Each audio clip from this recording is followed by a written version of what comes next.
masih urip. Nggak dapat bagian dunia hari ini tidak apa-apa, bulan depan masih hidup, masih ada waktu 1 bulan untuk berusaha dunia. Nek sesasi rong itu ora apa-apa, tahun ngarep masih hidup. Setahun rong itu tidak apa-apa, 10 tahun lagi saya masih hidup. Begitu seterusnya. Wa'mal li akhiratika ka'annaka tamutu ghadan. Beramalah untuk akhiratmu seolah-olah kamu itu besok mati, sudah gak ada waktu lagi. Terlambat dalam kebaikan, harusnya gelisah. Kenapa besok kita mati? Sudah tidak bisa lagi melakukan kebaikan. Lah kalau kita pahami itu betul, maka akan bisa melakukan perubahan. Punya tujuan pasti, paham ghoyah mansudahnya, paham tujuan dari perubahan besarnya, kemudian melihat realita kondisi nyatanya hari ini, kemudian dia berbenah ya. Ini secara cepat tuh, sudah lama kok secara cepat ya. As-suluk, at-takhalluf, kemudian as-sabru, sabar,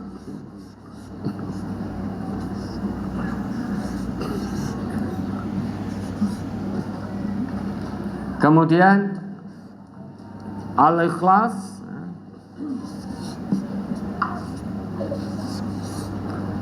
kemudian yang kelima al-mujahadah,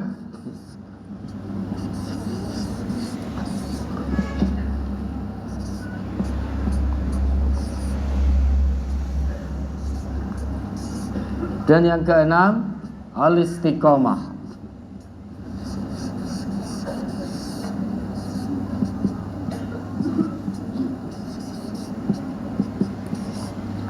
Dari 6 poin ini dulu, tolak ukur kita, realita kita saat ini, kondisi kita. Sabar. Ini sabar tanpa batas, Bapak Ibu. Dan ini sulit dilakukan, sabar tanpa batas ini. Yang bisa melakukan ini hanya orang-orang yang beriman dengan iman yang shadiq. Ya ayyuhalladzina amanu sta'inu bis sabri wassalah, innallah ma'as sabirin. Nah imannya tipis, hanya setengah, ya sulit sekali untuk sabar tanpa batas. Kalau sabar tanpa batas itu bisa dilakukan oleh semua orang, niscaya tidak akan turun ayat Allah yang memerintahkan khusus bagi hambanya yang beriman untuk sabar.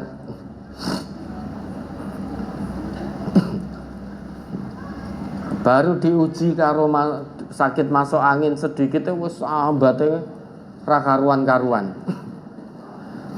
Bagaimana kalau diuji oleh Allah dengan kanker? Tapi orang yang punya iman shadiq, apapun sakitnya, seberat apapun sakitnya, beliau tetap akan bersabar. Imannya yang mendorong dirinya untuk sabar tanpa batas, tidak berkeluh kesah. Dan sabar juga meninggalkan kemaksiatan. Lah penanya tadi ternyata di WA ya menemui mergo pekewuh, berarti belum sabar. Bagaimana mau berubah kalau kesabarannya masih ada batasnya? Padahal kesabaran ini paripurna tanpa batas. Bukti saudari nemui laki-laki tadi ya, itu bukti saudari belum bersabar. Pekewuh dengan manusia tapi tidak pekewuh dengan Allah. Kemudian ikhlas, meninggalkan semua bentuk kemaksiatan, menjalankan semua bentuk kebenaran, ikhlas karena Allah sudah. Nah apa yang saudari lakukan berarti tidak ikhlas tadi. Mujahadah sungguh-sungguh berubah itu harus dengan mujahadah kesungguhan yang paripurna. Dan yakinlah pada Allah, Allah pasti akan tolong. Walladzina jahadu fina lanahdiyannahum subulana. Kesungguhan kita yang tanpa batas dalam menjalankan kebenaran itu satu perbuatan ihsan menurut Allah. Kalau kita lakukan itu, kita sebagai orangnya disebut muhsin oleh Allah.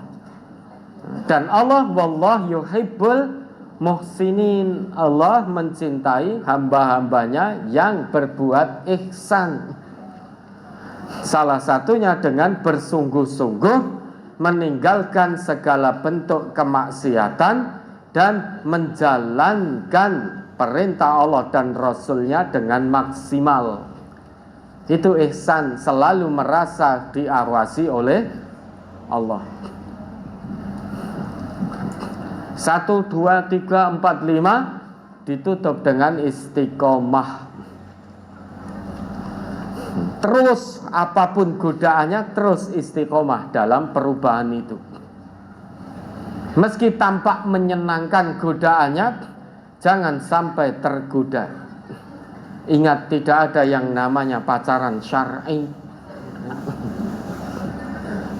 Kalau bertemu berdua, laki-laki dewasa, perempuan dewasa, bukan mahram, ini tetap selamanya yang ketiga, setan. Hubungan melalui WA, telepon meski tidak bertemu, yang ketiga ikut nimbrung dalam WA itu, yang ketiga setan. Sudah selamanya begitu. Maka tidak ada pacaran syar'i ini itu tidak dikenal dalam Islam. Lah, hubungan secara intens dua anak manusia yang bukan mahram itu saja sudah tidak sesuai dengan syariat. Masa iya hubungannya dikatakan pacaran syar'i? Dari mana? Kalau kita bisa istiqomah, tidak hanya penanya tadi saja, kita semua.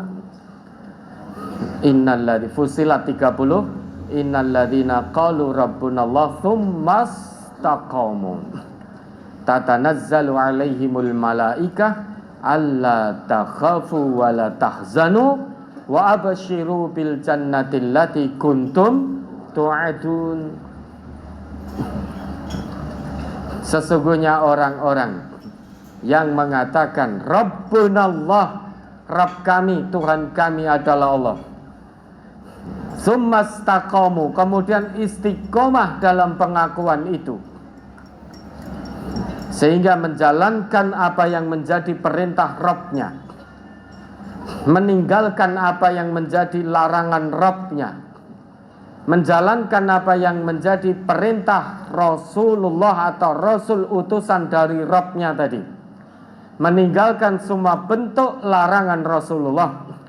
Tatanazzalu alaihimul malaikah, secara berangsur-angsur, secara bergelombang, malaikat akan turun tunduk patuh menjalankan perintah Rabb, perintah Allah, dengan membisikkan alla takhafu wa la tahzanu, jangan kalian takut, jangan kalian khawatir untuk melakukan perubahan. Jangan takut, jangan khawatir untuk melakukan kebaikan, untuk melakukan kebenaran, apapun resiko dan konsekuensinya. Konsekuensinya tadi hanya pekewuh, itu masih ringan sekali, hanya pekewuh, durung digraji sirai. Konsekuensi kebenaran itu sampai digergaji kepalanya. Orang-orang yang beriman zaman dulu dibuatkan lubang, masukkan situ, geraji sigar begitu. Wala yasuddu dzalika an dinih. Meski digergaji dengan terbelah dari kepala sampai bawah, tetap tidak akan menggoyahkan keimanannya. Disisir dengan sisir dari besi hingga terkelupas nganti sak daging-dagingnya, sampai nembus jauh ke dalam, itu juga tidak akan menggoyahkan keimanan. Mung lagi pekewuh saja sudah berantakan imannya. Padahal tadi sudah malaikat bisikkan sesuatu yang menenangkan. Jangan kamu jawab, jangan kamu penuhi ajakan laki-laki itu. Tetapi tampaknya masih dominan bisikan setan, sehingga kembali lagi menuju nafsul ammarah, naudzubillah. Kalau bisa istiqomah dalam langkah-langkah perubahan tadi, maka alla takhafu wa la tahzanu, jangan kalian takut, jangan kalian khawatir, jangan kalian bersedih hati. Wa absyiru, tetapi berbahagialah, sambutlah surga yang telah Allah janjikan dengan penuh kebahagiaan. Meski resiko keimanan itu terkadang menyakitkan, resiko dalam menjalankan kebenaran seringkali menyakitkan konsekuensinya, tapi jalani semua itu dengan penuh rasa bahagia, dengan penuh rasa syukur, dengan penuh rasa sukacita. Menjalankan kebenaran dinullah, agama Allah, resiko PHK, tidak apa-apa, jalani PHK dengan penuh rasa sukacita. Kenapa? Karena surga telah dijanjikan bagi pelaku-pelaku kebenaran. Lah ini, kalau mau berubah, pahami dulu tujuan dari perubahan itu. Takwa Allah, ternyata kita ingin berubah, tujuan kita takwa Allah. Sesudah itu lihat parameternya, tolak ukurnya, setidaknya 6 ini ada nggak pada diri kita. Langkahnya ditempuh.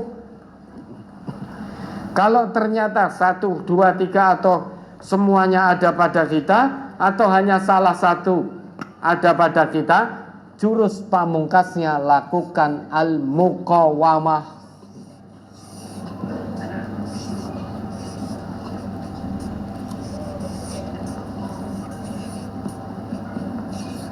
Mau hanya ada 1 atau 2 atau 3 atau ada semuanya, ini jurus pamungkasnya al-muqawamah, lakukan perlawanan terhadap hawa nafsu. Kalau sudah tahu dari realita ada 6 ini atau ada salah satunya, terus kita tidak mau melakukan perlawanan terhadap hawa nafsu, ya sudah, Allah nggak jadi campur tangan dalam perubahan, karena kita sendiri tidak mau melakukan perlawanan terhadap bujuk rayu hawa nafsu. Kuncinya al-muqawamatu, al-muqawamah, perlawanan, lawan hawa nafsunya. Oh, kok ucapan saya masih tidak sesuai dengan perbuatan saya tidak sesuai dengan ucapan dan perbuatan saya kok masih tidak sesuai dengan nilai-nilai Islam. Maka mana yang tidak sesuai segera dilawan. Saya masih suka tertinggal dalam kebaikan, lawan. Saya masih kurang bisa bersabar, lawan. Belum bisa ikhlas sepenuhnya, lawan hawa nafsu itu yang menyebabkan kita tidak ikhlas. Kok masih suka menemui yang bukan mahram, lawan. Caranya bagaimana? Jangan temui, simple. Diajak bertemu, cukup simple, melawan hawa nafsu. Bagaimana caranya? Wis ora usah ditemoni. Di WA enggak usah dibales, di telepon enggak usah diangkat, selesai sudah. Kalau tujuannya memang untuk hawa nafsu, ngajak pacaran, ngajak ketemuan, sudah. Sebetulnya jenengan cukup tidak menemui, cukup tidak mengangkat teleponnya, selesai, Allah akan tolong itu. Nanti rasa pakewo akan Allah hilangkan. Yang ada, yang tersisa tinggal rasa tenang, rasa nyaman, dan tidak sedih, tidak gelo. Allah rasido ketemu wong ganteng nih, oh, nggak akan ada itu. Wah umpama tak temoni ngono, wah ketemu wong ganteng, glowing ini itu dan lain sebagainya, iso foto iso tak pamer-pamer ke, wah ternyata pacarmu ganteng. Nggak akan ada kekecewaan itu. Kenapa? Karena dijaga Allah melalui malaikat-malaikatnya. Nah, setelah tahu konsep perubahan ini, setelah lebih detailnya nanti dilihat Az-Zumar 53 sampai 56, ya, diikuti dengan sepenuh hati langkah-langkah tobat. Setelah tahu itu, ma ba'dal ilmi, sesudah tahu ilmunya tentu al-amal, ya, perbuatan, amal di pengetahuan ditindaklanjuti dengan perbuatan. Kalau sudah begitu, i'malu ma syi'tum, berbuatlah sesuka hatimu. Al-amru mufawwad ilaikum, al-amru mufawwad ilaina. Urusan pilihan ada di tangan kita masing-masing. Mau berubah sejak dini atau berubah perubahan terlambat sehingga kita menyesal penyesalan tiada guna. Nyawa sudah di kerongkongan, maka pintu tobat tertutup rapat. Percuma melakukan perubahan karena nyawa sudah di kerongkongan. Ya, mudah-mudahan Allah teguhkan hati saudari untuk mengikuti petunjuk Allah dan Rasulnya dalam melakukan perubahan, sehingga dengan demikian betul-betul keimanan akan terjaga. Mudah-mudahan Allah meridhai dan memudahkan langkah-langkah perubahan saudari dan kita semua. Ya, ada lagi?